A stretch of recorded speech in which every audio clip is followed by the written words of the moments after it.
دوسری جانب قاصد امام حسین علیہ السلام کو ابن زیاد نے سولی پر چڑھانے کے بعد منبر پر جا کر خطبہ دیا۔ اہل بصرہ کو نصرت آل محمد سے باز رکھنے کی خاطر خوب ڈرایا اور دھمکایا، اور راتوں رات تیاری کی اور صبح کو کوفہ کے لیے روانہ ہو گیا۔ ابن زیاد کوفہ میں رات کے وقت داخل ہوا۔ اس کے ساتھ اپنے اہل خانہ اور غلاموں کے علاوہ مسلم ابن عمرو باہلی اور شریک ابن اور حارثی بھی تھا۔ ابن زیاد نے سپاہ امامہ سر پر رکھا ہوا تھا، منہ چھپایا ہوا تھا، لوگ اسے پہچان نہ سکے اور وہ سمجھے کہ امام حسین علیہ السلام تشریف لے آئے ہیں۔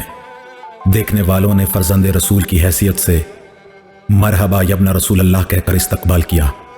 اس نے کوئی جواب نہ دیا، سیدھا دارالامارہ آیا۔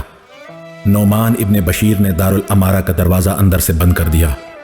دارالامارہ کی چھت سے نعمان نے کہا، اے فرزند رسول، نہ تو میں آپ سے جنگ کی خواہش رکھتا ہوں اور نہ ہی یہ امانت آپ کے سپرد کر سکتا ہوں، آپ یہاں سے چلے جائیں۔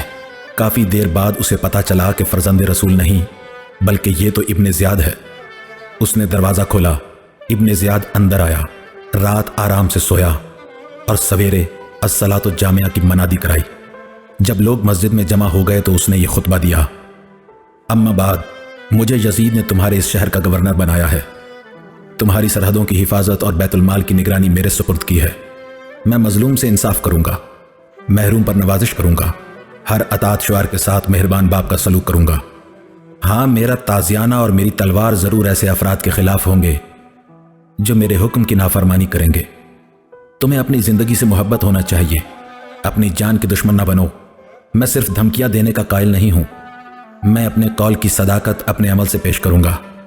تم سب میرے معتمد ہو، ہر شخص مجھے ایسے افراد کے نام اور ٹھکانے بتائے جو یزید کے باغی ہیں۔ جو شخص ایسے افراد کے نام اور ٹھکانے بتاتا جائے اپنے ماہانہ وظیفہ بھی آ کر لیتا جائے۔ اور اب میں اس وظیفہ کو دگنا کر رہا ہوں۔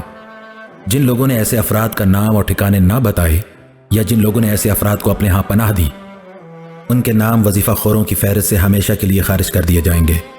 اب جاؤ، جو میں نے کہا ہے اس پر عمل کرو۔ اس کے بعد ابن زیاد نے اپنے موکل کو بلایا اور اسے 3000 درہم دیے اور کہا، جا کر مسلم ابن عقیل کا کھوج لگا۔